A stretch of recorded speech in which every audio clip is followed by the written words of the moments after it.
That Jamieson show. You got your great podcast that I'm a huge fan of, Let There Be Talk. Some amazing guests. You and I were talking on the phone about, Brad Whitford from Aerosmith on. It's like, oh my God. Yeah, that shit is, I think about when I started the podcast 9 years ago. So I got 544 episodes of today. And I had no idea when I sat down and started this thing, because I booked the whole thing myself. I don't have any manager, no agent, no any kind of producers or people like that getting me guests. So it's all street hustle and lifetime of being in the business. So to sit down with somebody like Paul Stanley or Brad Whitford, or, even John Mayer, man, that was like one of the epic episodes for me. Kirk Hammett was definitely like just unreal, because I knew him all my life and had all these things I always wanted to ask him, but you don't ask friends that kind of stuff, like, hey, man, what about this and that, So, it's been a wild ride, and thank God I got the podcast for sure, right now, or I'd be fucking dust. Yeah, no, same here. And we haven't missed anything here at Compound Media. Not 1 week have we missed. So I know how much the fans appreciate it. And if people don't know your podcast, Let There Be Talk, like you said, you're such a fan of this music, and you have a wide variety of people on. But, of course, I love hearing you on with the Rockers, because you, like you said, you were one, man. You were a singer in a band. You've done stuff in LA. You did a crazy AC/DC tribute, within the last year, right? Well, I did it. I did it for like 10 years in the Bay Area in San Francisco, and then I didn't do it for like 20 years, and I fired it back up on my 50th birthday, and I've done it the last 3 years. But this year was the last year. It was March 10th, and it was the last time all of us were on stage. The next day, LA closed down, which is really wild. We had 2,000 people in there, and it was me, Burr, and Marin. We did comedy. Then we clear the stage out, and then we come out and we do a full tribute to Bon Scott, man. And this time, I didn't think we could beat it last year, and this one, I got goosebumps right now thinking about it. It was unreal. We had like Brad Wilk from Rage and Juliette Lewis. They came out, they did Dirty Deeds. And then Steve Gorman is our house drummer from the Black Crowes. Wow. This guy is the greatest drummer I've ever played with. And then we had, Scott Ian usually does it every year, but he was in the studio. But we had Mike Inez on bass from Alice in Chains. Yeah. And then my man Josh Z, who's the greatest unknown superstar guitar player of all time. He was in a band that was signed to Sony called Protein. And then he has a band with his wife, Mother Truckers. But this guy is Angus. And then Billy Rowe from Jet Boy, who's now also playing with Buck Cherry, which is pretty cool. And then we bring in jammers. So Burr plays drums, Marin plays guitar, and it is insane. We had Lur from Primus. He sat in.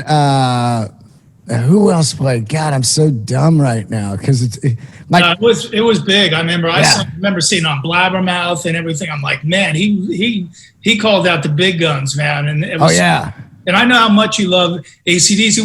What's the best AC/DC album? Man, it's tough, right? We just had the 40-year anniversary of Back in Black, which is pretty insane.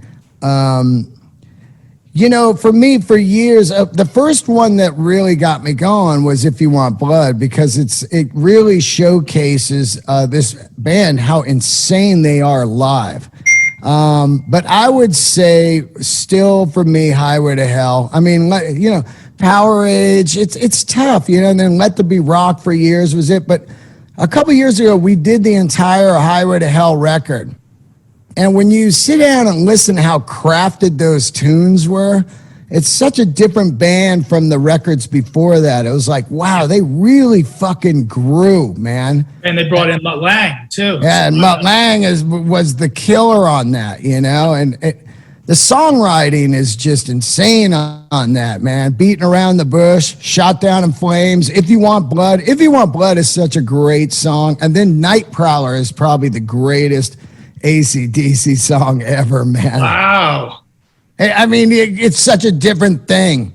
It's a lot like on Back in Black, I was saying, Let Me Put My Love Into You. Mm-hmm. That is such an insane, different type of song for this band. Those couple of tunes, Yeah, it's a different groove for sure. And we've been talking a lot on this show about the 40th anniversary of Back in Black. Of course, like back then, I'm a teenager. I'm stubborn. I didn't want to like Sabbath after Ozzy left, but then they put out the Heaven and Hell album. I'm like, how do you not like that? Then, the AC/DC loses Bond. It's like, well, I'm not going to listen to AC/DC anymore. Back in Black comes out, and it's just like, all right, it's like it not only gets bigger, it gets better in a lot of ways. But I'm like you, I'm a Bond guy, through and through. But Back in Black certainly probably the biggest selling rock album of all time, right?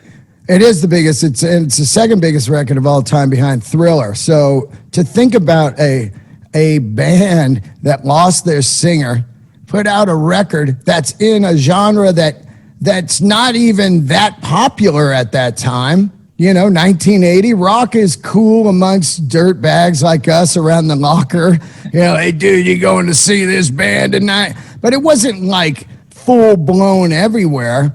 And that's just a game changer. And also, I love Brian Johnson for those three records, Back in Black, Those About to Rock, and Flick of the Switch. I think Flick of the Switch is the greatest underrated record of all time from this band.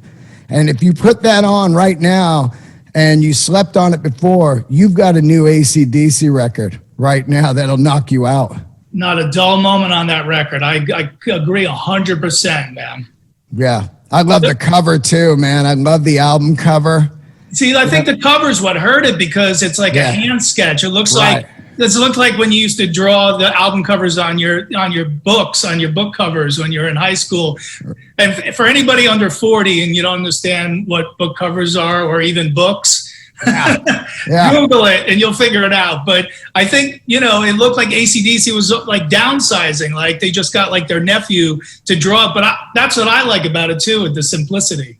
Well, I think that's the subliminal thing of like, we're stripping everything down. We're stripping the cover down. We're getting rid of Mutt Lange. We're stripping the sound down and everything. We're going back to the beginning of like a TNT high voltage kind of thing, because if you look at the early Australian covers, they were all hand drawn and kind of funky. They had that one with the dog pissing on the amp.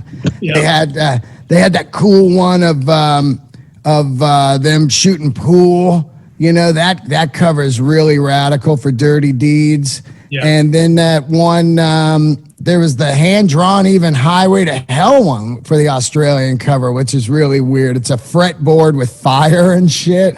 Yep, all those old Albert Albert recordings from Australia, yeah. Exactly. I just sold those for big money on eBay, man. Those go for crazy money.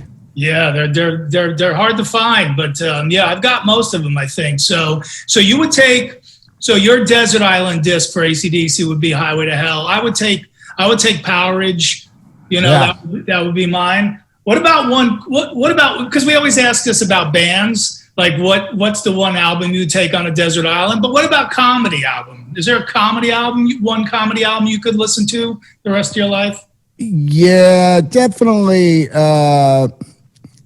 I would say any Pryor record. I mean, I grew up on Cheech and Chong and the Up in Smoke record. George Carlin. Those 70s comedy records they're so deep in my brain and God, they're just masterpieces. When you put them on with headphones, I don't know if you've listened to one with headphones recently. Do that. It's so wild. You're in the room.